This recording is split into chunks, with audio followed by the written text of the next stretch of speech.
cooles Line-Up, einfach mal so alle drei hier nebeneinander zu haben. Gucken wir mal, inwieweit ich das Auto zum Driften bekomme. Ich habe es kaputt gemacht. Wenn ich den Knopf 3 Sekunden gedrückt halte, dann sind alle Assistenzsysteme aus. Das endet in einem unkontrollierten Schleudergang.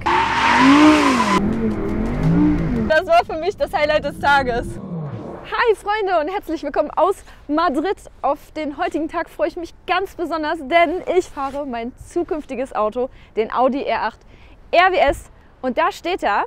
Ist zwar nicht genau dasselbe Modell, welches ich bekomme, der ist natürlich heute nicht hier. Der ist noch in der Fabrik und wird gebaut. Also keine Sorge, der Wagen wird hier heute nicht getestet und gedriftet, sondern ich fahre mit diesen Vorführfahrzeugen von Audi. Da startet gerade schon einer. Wow, mega geiler Sound, V10. Sehr cool.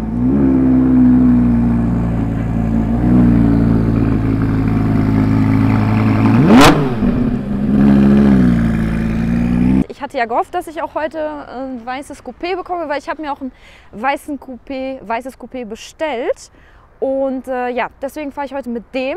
Der hat sogar schon dieselben Räder, wie ich sie bestellt habe, nur in Silber. Ich habe sie in Schwarz bestellt und die Sideblades habe ich in Schwarz bestellt und die Dekorfolie habe ich ja weggelassen. Falls ihr mein Video gesehen habt, wo ich erkläre, welches Auto ich bestellt habe, dann wisst ihr ja schon ungefähr, wie ich den Wagen konfiguriert habe. Ansonsten könnt ihr auch hier irgendwo, blende ich das Video gerade mal ein, nochmal gucken, falls euch die Konfiguration von meinem RWS interessiert. Ja. Ich würde sagen, wir steigen jetzt erstmal ein und fahren eine Runde hier durch Madrid und Umgebung. Das Wetter hat bisher noch nicht so gut mitgespielt, aber jetzt gerade kommt so ein bisschen die Sonne raus und das nutzen wir jetzt, um ein paar gute Foto- und Videoaufnahmen zu machen. Steigen wir mal ein in das gute Stück und machen mal den Soundcheck. Ja, den Sound meine ich noch nicht. Machen wir den Wagen mal an.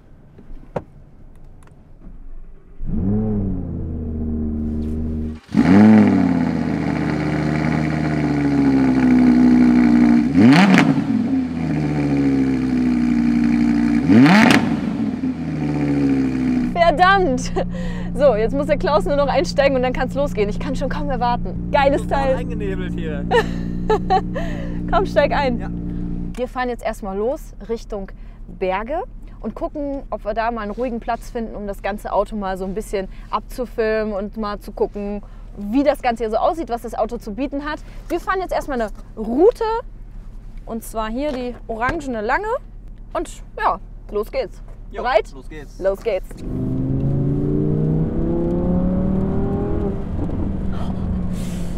Ich bin gerade im Dynamikmodus.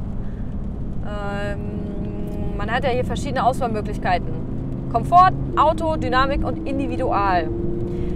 Ich habe es jetzt auch gerade schon ein paar Mal im Komfortmodus probiert. Man merkt, erstens im Komfortmodus ist der leise, weil die Klappe hinten zu ist. Und das ist wirklich angenehm leise, auch im Innenraum.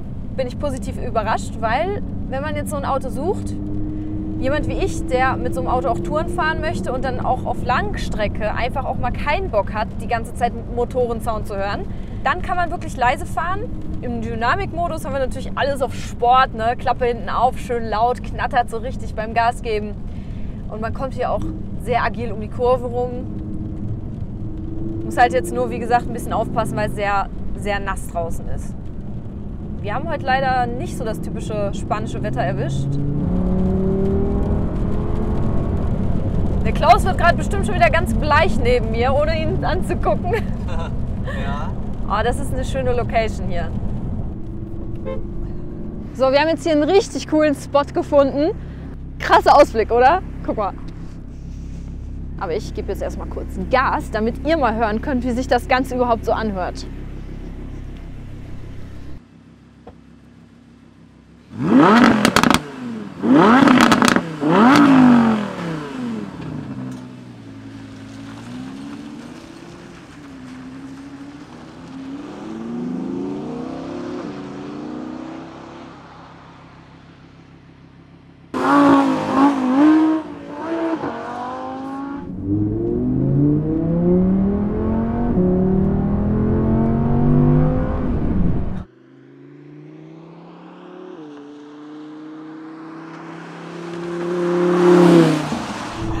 laut. Also ich meine, das erwarte ich auch vom V10. Beim Gas loslassen blubbert das hinten wieder so richtig schön.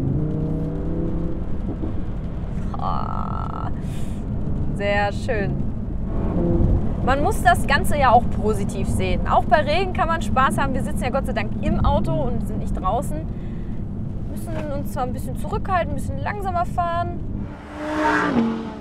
So, wir sind wieder da. Das Wetter hat sich leider nicht so gelohnt für eine Ausfahrt. Aber jetzt zeige ich euch erstmal das Auto und dann geht's auf die Fläche und dann gucken wir mal, inwieweit ich das Auto zum Driften bekomme. So, ich habe jetzt gerade mal hier 3 Audi-Modelle hinter mir stehen, 3 R8s und zwar einmal der R8 RWS, das Coupé, der Spider und dann haben wir einmal noch das GT4 LMS-Modell. Ziemlich cool aus so nebeneinander, vor allem mit diesen Rot-Weiß-Kombinationen, hat schon was. Ich zeige euch jetzt aber auch erstmal so ein paar Kleinigkeiten vom Auto und ich fange einfach mal vom Außen beim Coupé an. Ich war mir damals bei meiner Bestellung nicht ganz sicher, inwieweit die Blenden schwarz oder silber sind. Und ich dachte, wenn man dieses schwarze Optikpaket mitbestellt, dann hat man automatisch schwarze Blenden, ist aber nicht so. Die Blenden sind dann schwarz, wenn man die Sportabgasanlage mitbestellt. Ansonsten sind die silber. Der RWS ist eigentlich dafür bekannt oder unterscheidet sich auch eben von den anderen Modellen, dass wir halt viel, ja leider sagen wir mal Plastikteile haben. Ne? Wir haben den Grill in Plastik, die Lufteinlässe in Plastik. So, ich habe Gott sei Dank das Schwarz-Glanz-Paket bestellt. Das heißt, der Grill ist in schwarz glänzend. Bei den Lufteinlässen haben wir zwar diese ich sag mal, diese Waben hier in matt, aber die Streben hier sind dann auch in schwarz glänzend.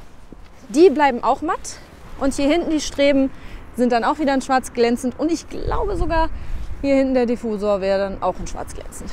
Das würde auch in matt bleiben. Hier haben wir einmal Einsicht auf den Motor. Das Ganze kann man auch noch mal mit Carbon bestellen, mit Carbonverkleidungen. Brauche ich jetzt persönlich nicht.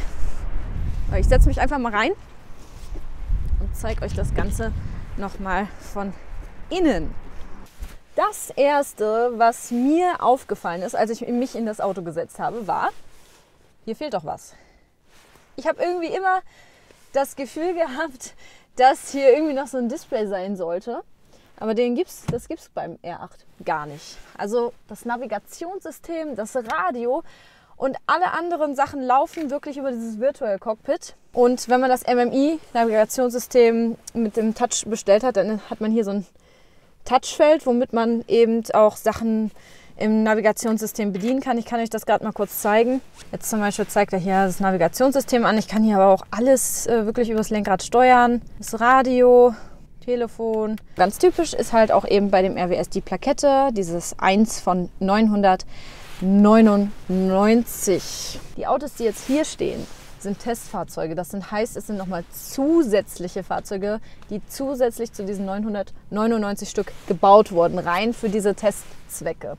Diese Autos gehen an keinen Endkunden. Hier haben wir die ganz normalen Sportsitze. Und ich muss sagen, ich bin sehr froh, dass ich auch diese Sportsitze bestellt habe, denn es gibt diese Leder-Alcantara-Kombination nur mit den Sportsitzen und nicht mit den Schalensitzen. Zudem sind die wirklich wesentlich bequemer. Ob der Unterschied tatsächlich so groß ist bei dem Halt hier an der Seite, kann ich mir schon fast gar nicht vorstellen. Kommen wir zum nächsten Punkt. Das Platzangebot in dem Auto ist wirklich, ich sag schon fast lächerlich. Da habe ich mich schon ein bisschen erschrocken. Ich habe im Konfigurator ja schon gesehen, dass der Kofferrauminhalt 110 Liter beträgt, aber man hat ja nicht wirklich eine Vorstellung, was das eigentlich bedeutet, wenn man es nicht wirklich sieht. Ich zeige euch mal das Platzangebot im Auto.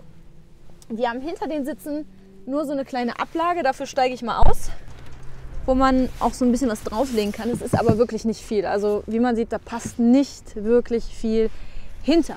Und wir gucken uns auch gleich nochmal den Spider an. Da ist definitiv noch weniger Platz. So, und jetzt zeige ich euch mal kurz das Kofferraumvolumen. So, das ist wirklich nicht viel. Die Tasche, die hier drin liegt, ist wirklich sehr klein. Ich halte mal meine Hand so als Vergleich dagegen.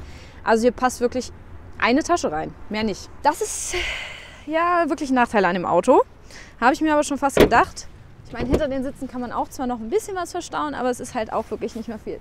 Man muss schon intelligent packen, wenn man mit dem Auto reist. Beim RWS Coupé, im Gegensatz zum normalen Quattro Coupé, haben wir einen Gewichtsunterschied von 50 Kilogramm. Das heißt, der Wagen ist 50 Kilogramm leichter als der normale R8. Das ist natürlich ganz klar, man erspart sich natürlich eine Menge Gewicht, wenn man keinen Allradantrieb, sondern nur noch einen Heckantrieb hat. Bei dem Spider beträgt das zum normalen Quattro Spider 40 Kilogramm Gewichtsunterschied. Den gucken wir uns jetzt auch noch mal kurz an, wie das hier noch mal aussieht vom Platzmäßigen her. Hier ist wirklich, ich habe es kaputt gemacht. Also man kann hier den Sitz nicht mal nach vorne klappen. Hier ist einfach mal dahinter nichts mehr. Das heißt, für die Leute, die sich überlegen, einen R8 zu holen und auch wirklich viel damit fahren würden, würde ich nicht unbedingt den Spider empfehlen. Gucken wir uns den auch noch mal kurz an. Alles in Leder mit roten Ziernähten, wie man hier sieht. Das sieht auch nicht schlecht aus. Das kann man natürlich konfigurieren, wie man möchte. Also bei Audi sind da keine Grenzen gesetzt. Man kann wirklich alles in unterschiedlichsten Farbvarianten und Kombinationen haben. Und ich probiere jetzt einfach mal hier das Verdeck zu öffnen. Das machen wir hier. Und da geht es auch schon auf.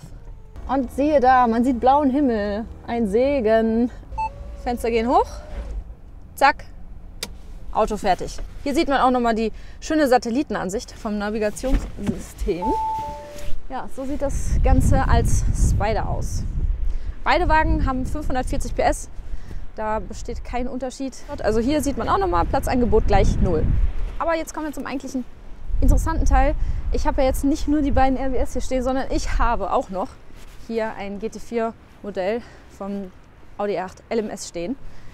Und das ist natürlich mal der Wahnsinn. Leider kann ich den nicht für euch testen. Aber es ist schon mal ganz cool, so einen direkten Vergleich mal zu haben zu den anderen Autos, so optisch. Der hat sogar weniger PS im Gegensatz zu den anderen. Der hat nur 495 PS, also in Anführungsstrichen nur, aber wiegt dafür auch noch mal wesentlich weniger. Das Interessante ist, der LMS wird tatsächlich auf demselben Band gebaut wie die ganz normalen straßenzulässigen Audi R8s. Und der Wagen wiegt nochmal 130 Kilogramm weniger als das Coupé. Wie gesagt, cooles Line-Up, einfach mal so alle drei hier nebeneinander zu haben. Für mich geht es jetzt weiter zum Driften. Ich bin mega aufgeregt und ich bin gespannt, was mich erwartet. Bis gleich. So, ihr Lieben, jetzt geht's ans Eingemachte. Das Areal hier ist riesig.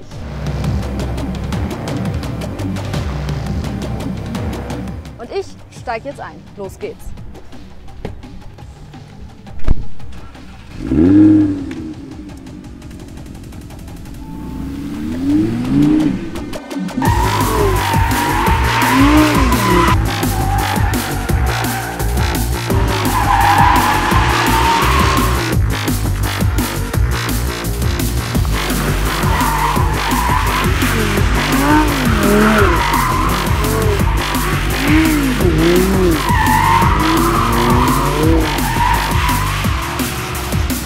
So, wir haben jetzt einmal die Funktion, das ESC komplett auszuschalten. Das geht einmal hier.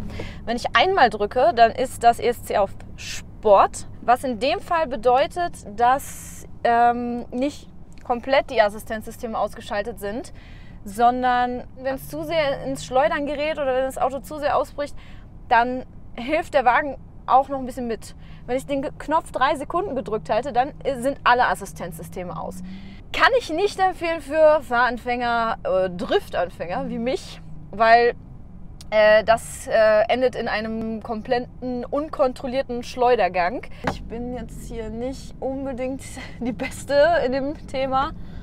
Und genau, ich probiere es jetzt einfach mal mit der manuellen Schaltung im zweiten Gang.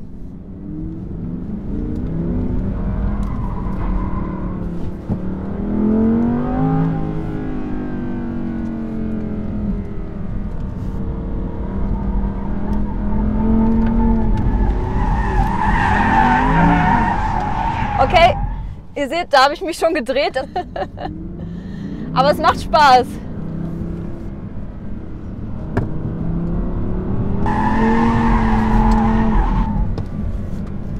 Die die Strecke ist halb trocken, halb nass. So, manchmal hat man echt wirklich gute Flächen, wo man richtig schön driften kann und dann ist es auf einmal wieder so trocken, dass man einen enormen Grip hat.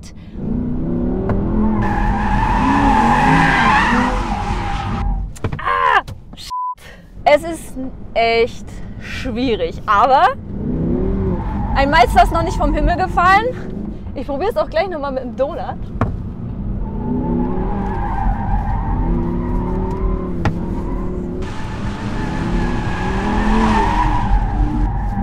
Wow, okay.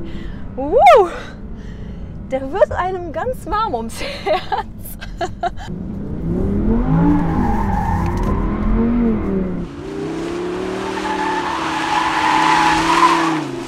Also für Anfänger, wie gesagt, nicht mit ESC komplett off fahren, weil das einfach nicht machbar ist. Also für mich ist es nicht machbar. Ich drehe mich wirklich in jeder Kurve um die eigene Achse. Also für einen Donut ist es vielleicht okay, aber wenn man jetzt hier wirklich irgendwie so einen Handling-Parcours fahren will, gekonnt, dann sollte man doch noch irgendwo auf ESC Sport fahren.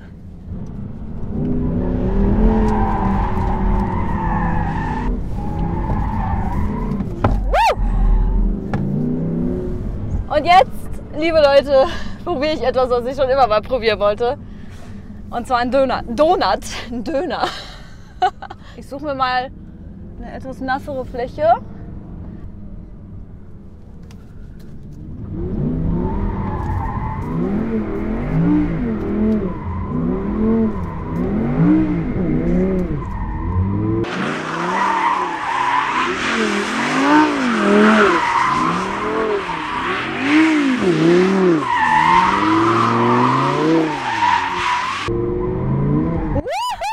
Geil! Okay, das war für mich das Highlight des Tages. Danke, dass ihr zugesehen habt. Ich hoffe, das Video hat euch genauso Spaß gemacht wie wir. Und ich kann euch nur sagen, ich kann es nicht erwarten, mein Auto endlich abzuholen. Und dann werde ich auf jeden Fall auch nochmal genau sowas machen mit meinem RWS dann. Vielen lieben Dank fürs Zusehen. Bis zum nächsten Mal.